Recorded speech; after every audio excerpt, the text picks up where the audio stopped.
이 신냉전 기류가 세계 여러 나라들을 좀 힘들게 하고 있습니다. 자세한 얘기 좀 들어보도록 하죠. 김준영 국립외교원장 전화 연결합니다. 김준영 원장님 안녕하세요. 네, 안녕하십니까. 예.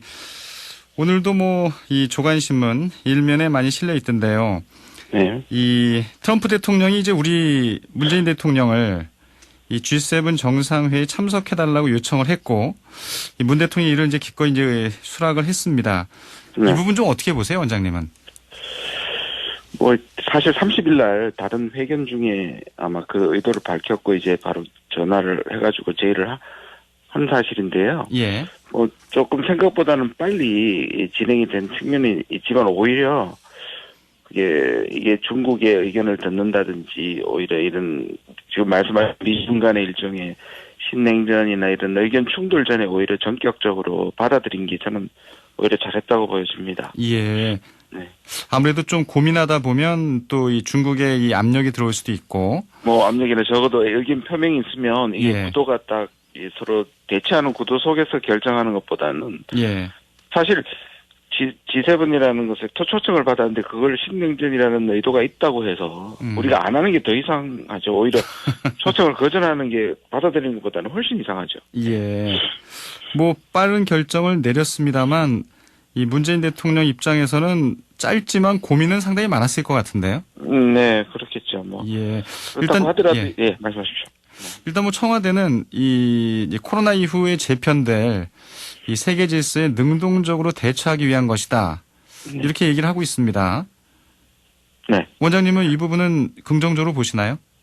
말씀하신 것처럼 지금은 미국이 이제 7개 국가 중에 호스트 국가인 거고요. 예. 그다음에 이게 가서 이게 G11이 될지 12가 될지 이례적으로 안 갈 거라고 보긴 하지만요. 예. 근데 그거는 이제 가서 결정하는 거니까 적어도 이 부분에 대해서 우리가 능동적으로 참여하는 데는 상당히 이의가 있다고 생각합니다. 네. 그럼 트럼프 대통령은 아무래도 이 중국을 견제하기 위한 카드로 이 G11 혹은 G12 회의를 제안했다는 생각이 드는데 이 원장님도 그 부분은 트럼프의 속내는 그렇게 바라보시나요? 예, 그렇죠. 당연합니다. 지금 어떻게 보면 전 세계 사실상 이게 그룹 오브 세븐인데 예. 시대에 안 맞는다는 얘기도 했지만 그게 이제 서방 중심이고 사실상 2위 국가인 중국이 빠져 있으니까 예. 트럼프 대통령으로 봐서는 굉장히 유용한 도구가 되는 거죠. 다른 데는 다 중국이 속해 있지만 중국이 빠져 있기 때문에 아마 이 중국을 견제하는 데서 중요한 수단이 될 수 있다고 생각한 것 같습니다. 예. 조금 더 디테일하게 좀 들어가 보면 일단은 장점은 그런 것 같아요. 이 중국과의 이제 갈등 위험도 있지만 일단 우리 K 방역으로 일단 우리의 국제적인 위상이 많이 올라가 있고요. 네. 이 포스트 코로나 시대에 뭔가 이 실익을 챙길 수 있다. 이런 판단이 이제 긍정적으로 깔려 있는 것 같습니다. 네. 근데 한편으로는 또 이 중국과의 문제에 있어서 이 갈등의 소지는 계속 남아 있고요. 이 어떤 무게 중심을 우리가 어느 쪽에 좀 두는 게 바람직하다고 보시나요? 일단 우리가 아까 말씀드린 것처럼 미리 예단을 해가지고 아무리 의도가 있다고 하더라도 예. 이것이 미중 대결의 장으로 봐서 출발하는 것보다는요. 가서 어떻게 보면 우리만 그런 게 아니라 이게 중국을 완전히 배제하고 봉쇄하고 압박하는 기구를 사용할 때 우리만 곤란한 게 아니거든요. 거기에는 다른 국가들이 있고 세계 전체가 사실은 미국과 중국 사이에 끼어 있기 때문에 좀 연대를 하고 그다음에 이 자유무역이라든지 이런 부분에 대해서 지나친 대중국 압박 기구가 되지 않게 만들기 위해서라도 사실은 가서 다른 국가들과 협의할 필요가 있다고 저는 생각합니다. 예. 그러니까 트럼프 대통령의 의도는 이 반중 연대에 맞춰져 있지만 우리가 막상 또 회의에 참석하면 꼭 그 역할만이 아니고 또 이 국제 질서를 새롭게 만들어 나가는 과정에 또 새로운 역할을 할 수도 있다 이렇게 보시는 거네요. 네, 맞습니다. 아시겠지만 2008년도에 금융위기가 왔을 때 G20에 중견국들이 많이 참여를 했죠. 그때는 사실상 중국하고 한국 이런 G7 국가들보다는 오히려 신흥 경제국들이 사실상 금융위기를 벗어나는데 상당한 역할을 했거든요. 아마 그런 형태로 만들면 될 것 같습니다. 그러니까 그쪽으로 유도하면 될 것 같습니다. 그러니까 미국은 트럼프 대통령은 다른 생각을 갖고 있겠지만 사실상 지금 코로나 이후에 경제가 문제가 되고 있기 때문에 이런 구상이 필요한 거죠. 예. 우리나라뿐만 아니라 뭐 초청을 받은 뭐 호주는 일단 뭐 참석하겠다는 뜻을 밝혔습니다만 브라질도 예, 찬성을 했고요. 예. 러시아 브라질은 우리가 제안을 했었죠. 예. 러시아는 좀 부정적인 것 같고요. 예, 예. 아무래도 이 G11, G12 회의가 이 9월 회의가 상당히 중요해지겠다 이런 생각이 해보게 되는데 우리 입장에서는 이제 중국인데 시진핑 국가주석이 이제 이번 올해 방한 계획을 갖고 있잖아요. 예, 예. 이 부분은 뭐 차질을 빚진 않을까요? 저는 그렇게 생각하지는 않습니다. 아까 말씀드린 좀 빨리 잘 했고요. 중국 불만이 있겠지만 예. 어떻게 보면 작년 같은 경우 사실 작년에 방한하는 것이 좀 미친 것인데요. 작년에는 우리가 좀 더 중국 북한 문제 때문에 방한 사드 문제 같은 것 때문에 우리가 더 요청하는 측면이었는데 오히려 이렇게 될수록 오히려 중국 쪽에서 방안이 더 필요하다고 생각할 수도 있을 것 같습니다. 예. 근데 중국에서는 또 이제 현안이 이 홍콩 문제가 있잖아요. 네네. 이 홍콩 보안법에 대한 뭐 보이지 않는 뭐 압력이라고 해야 될까요? 뭐 이런 의견 개진이 있는 걸로 지금 언론에서는 전하고 있는데 이 부분은 좀 어떻게 보시나요? 당연히 뭐 지금 사실상 뭐 거의 모든 이슈에서 예. 지금 미중이 이제 갈라지는 그런 이슈들인데요.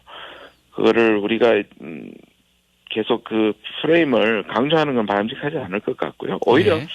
제가 보기에는 원칙 같은 것들을 우리는 민주주의를 수호하는 거니까 이걸 예. 중국을 타겟팅으로 한다기보다는 그런 원칙을 계속 표명하는 게 좋을 것 같고요.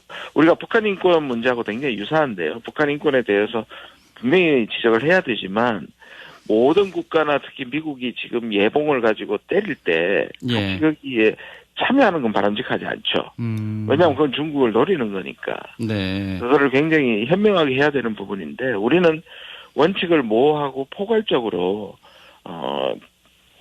표현하는 게 필요하지. 이걸 하나의 미국처럼 중국을 향해서 그렇게 하는 건 좀 아니라고 보고요. 예. 오히려 지금은 또 홍콩 보안법이 굉장히 문제가 됐었는데 뭐 저는 개인적으로도 반대하지만 예. 지금 미국 내부에서의 소요 사태 때문에 그렇죠. 오히려 그 부분은 조금 약화된 듯한 서로 그런 문제를 안고 있기 때문에 아마 그런 부분이 조금 약화되는 것 같습니다. 지금은. 예.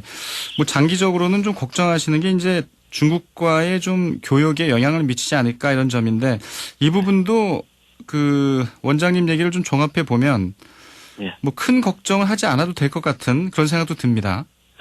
이게 저는 그 지나치게 과장하는 것도 위험하고요. 예. 그다음에 너무 이것을 무시할 수 없는 것이 미국과 중국은 아주 두 국가가 치열하게 붙거나 심지어 뭐 충돌하거나 군사적으로 예. 그럴 가능성은 두 국가가 그렇게 되면 사실상 다 망한다는 걸 알고 있기 때문에 네. 장기전이 될 가능성이 많습니다. 그러니까 좀 찔러봤다가 돌도 던져봤다가 반응도 살피는 그게 주변 국가들한테는 굉장히 스트레스를 많이 줄 겁니다. 우리가 겪어왔듯이 사드라든지 앞으로 남중국해 문제라든지 대만 문제라든지 지금 무역기구 문제라든지 수도 없이 많거든요.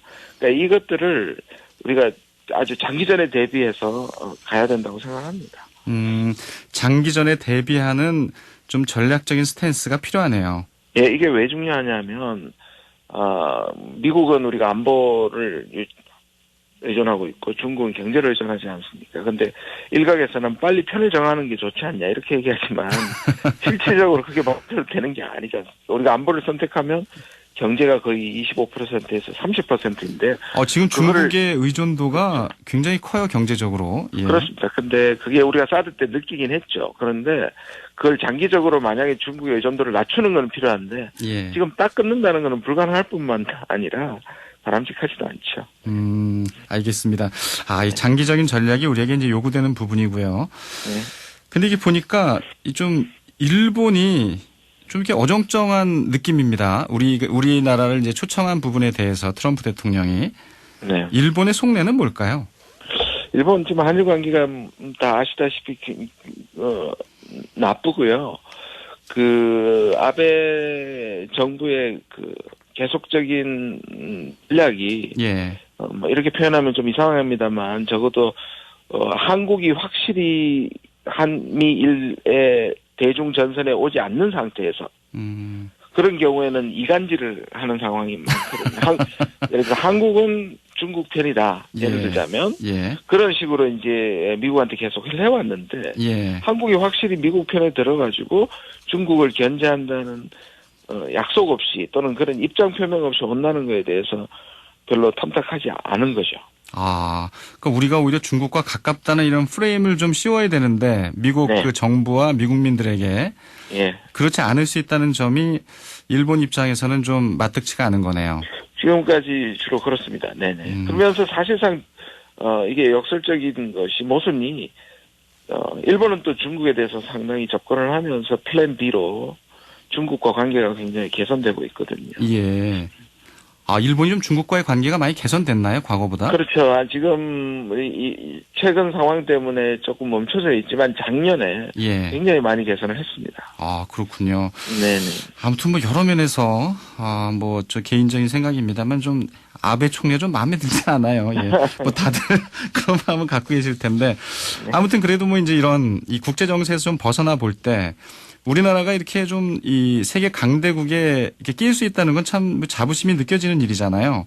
네, 맞습니다. 그럼 미국 입장에서도 우리나라와 또 호주, 러시아, 인도 이렇게 네 국가를 언급한 그래도 기준은 있을 것 같은데요. 네, 뭐 경제력 규모가 있는 것이고요. 그다음에 이제 동맹국에 가까운 국가들이고 이게 보면 경제 분명히 이제 경제 위주인 그룹인데요. 재미있는 통계가 하나 있습니다. 미국과 동맹국의 지위를 가지고 있는 국가가 또는 준동맹 군사적인 관계를 가진 국가가 한 60여 개국이 되고요. 중국을 무역 1위로 가진 국가가 110개 정도 됩니다. 숫자는 중국이 훨씬 많습니다. 그러니까 적어도 이걸 보면 이제 중국이 얼마나 경제적으로 지배적인가를 볼 수가 있는데요.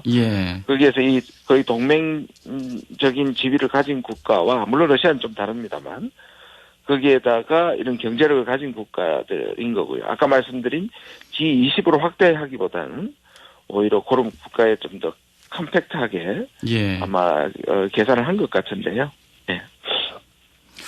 그러면 아무래도 지금은 뭐 이제 일시적일 가능성이 높다고 보시지만 이 G11 혹은 G12 이 정상회의가 좀 정례적으로 열릴 가능성에는 좀 어떻게 전망하시나요? 저는 얼마든지 가능하다고 봅니다. 근데 아까 말씀드린 것처럼 다른 국가들도 우리만 낀 국가가 아니라 사실 세계가 다 낀 국가인데요. 지금 참여하는 국가들도 다 사실 아무리 선진국이라고 하더라도 독일도 사실 미중 사이에 문제가 미러 사이에 문제가 되고요. 또 러시아의 참여 여부도 중요한 거고 이미 러시아도 난색을 표시했지만 EU도 사실상 러시아가 들어오는 거에 대해서 탐탁지 않고요. 그렇게 봤을 때 이번 회의가 어떤 방식으로 가느냐에 따라서 저는 달라진다고 보고 지나치게 대중 봉쇄망이 된다면 아마 다른 국가도 난색을 표할 거라고 봅니다. 근데 이제 그 언론 보도를 좀 보니까요.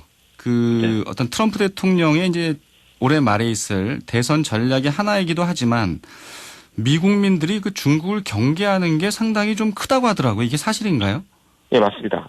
미국이 굉장히 분열돼 있죠. 민주당하고 공화당 분열돼 있는데 적어도 중국 문제만은 중국이 지나치게 위협적이고 또 미국 내부에서 중국이 굉장히 반칙행위자라는 아주 그런 인식이 강하기 때문에 그 부분에 있어서는 거의 여론이 통일됐다고 보시면 됩니다. 그렇기 때문에 홍콩 보안법에 대한 이런 것도 사실상 민주당 쪽에서도 아무런 반대를 가끔 예산을 이용하지 말라고는 얘기하지만 다 찬성하거든요. 이 반칙이라는 표현을 쓰는데 이 반칙이라는 건 좀 민주주의와 거리가 멀고 정치적으로는 경제적으로는 좀 미국의 이익에 많이 배치된다 이런 의미겠죠. 그리고 기술을 빼가고 지적 재산권을 도둑질한다고 생각하는 게 만연되어 있습니다. 어느 정도는 또 사실이고요. 그래서 그 국무부 그 차관인가요? 그 크라크. 이 그분이 그 화웨이 통신업체에 대한 좀 비난을 많이 하시더라고요. 그게 두 가지가 다 있는 거죠. 화웨이는 사실상 지금 IT나 5G로 가는 데 있어서 최고의 기업입니다. 성능이나 우리가 소위 말하는 가성비에서. 그러나 미국이 보는 입장에서는 미국의 기술을 훔쳐서 그렇게 컸다고 보는 거죠. 화웨이가 큰 데는 이 미국의 기술력이 많이 이 도둑질한 결과다 이렇게 보는 거네요. 그래서 화해 금지시키는 명분은 예. 이게 반칙 행위자이기 때문에 거래하지 말라는 거예요. 나중에 보안 문제나 이런 문제에서 큰 해가 될 것이라고 얘기하는 거죠. 알겠습니다. 그 원장님 또 연결한 김에요. 그 미국 내부 상황이 좀 이제 심각하잖아요. 예, 맞습니다. 네. 이게 인종차별 문제로 이제 비화되면서 시위가 이제 폭동 양상으로 또 확전되고 있는데 현재 미국의 상황 좀 어떻게 바라보고 계세요? 저도 이제 자녀들이 있어서 걱정이 되긴 한데요. 예. 이게 처음 있는 일은 아니고 아시다시피 계속 반복되는 건데 네. 문제는 트럼프 대통령의 스타일과 역시 미중과 마찬가지로 대선이 있기 때문에 트럼프 대통령의 스타일은 통합적이기보다는 소위 말하는 이 갈라치기거든요. 그러니까 저걸 만들어 놓고 지지자들을 결집시키는 거니까. 예. 물론 중국처럼 대놓고 모든 국민들이 좋아하니까 중국을 타겟으로 하는데 이거는 사실상 미국의 오랜 역사 가운데 인종차별은 금기이기 때문에 예. 대놓고 얘기하지는 못하지만 전개 상황은 그래서 굉장히 모호한 말을 하면서 약간의 선동을 하고 있기 때문에 더 커지는 문제가 있습니다. 이 트럼프 대통령의 리더십이 뭐 이렇게 얘기하면 좀 그렇습니다만 좀 약간 미래지향적이진 않은 것 같아요. 예. 그 소위 말하는 콘크리트 지지자들의 핵심 지지자들을 결집시키는 건데요. 예. 트럼프 대통령의 정치가로서의 특이한 점은 굉장히 감이라든지 촉이 좋습니다. 협상의 기술이라든지 우리가 다 얘기해오던 것인데 예. 아마 조금 코로나도 그렇고 전반적으로 자기가 경제 실적으로 됐는데 경제가 나빠지거나 하면 경제가 좀 안 좋죠, 미국이. 이게 모든 세계가 그러니까요. 그러다 보니 조금 불안감이 있는 것 같습니다. 예. 그래서 훨씬 더 지금 시간적으로 좀 쫓기다 보니 과거보다 이 문제를 조금 제대로 처리 못하는 오히려 활용한다는 측면이 좀 있는 것 같습니다. 그러다 보면 불행한 일이죠. 네. 예, 그럼 이게 좀 시위가 좀 더 커져가지고 오히려 트럼프 대통령에게 좀 부담이 될 수도 있을 것 같은데 앞으로의 전망은 어떻게 보세요? 정확하게 보셨습니다. 그러니까 지금 어떤 면에서 치고 빠지는 건데요. 예. 처음에는 폭동이 시작되면 총결 가하겠다고 얘기했던 것도 자기가 그런 옛날에 있었던 유래를 모른다고 한 발 물렀었고요. 그다음에 이게 혼란이 되면 트럼프 대통령이 그 테러리스트가 숨겨져 있다고 얘기하지 않습니까? 트럼프 네. 대통령이 2016년에 당선됐던 가장 큰 이유 중에 하나가 좀 많이 안 알려졌습니다만 안전하다. 적어도 힐러리 클린턴보다는 질서를 그렇죠. 잘 지킨다. 미국의 공화당에는 결국 질서 문제이기 때문에 테러리스트라고 얘기하더라도 이 질서가 무쇠지면 거기에 대한 책임 문제가 생기기 때문에 네. 말씀하신 것처럼 커지면 또 불리한 겁니다. 알겠습니다. 예, 오늘 여러 가지 얘기 잘 들었습니다. 고맙습니다. 네네. 국립외교원 김준영 원장이었습니다.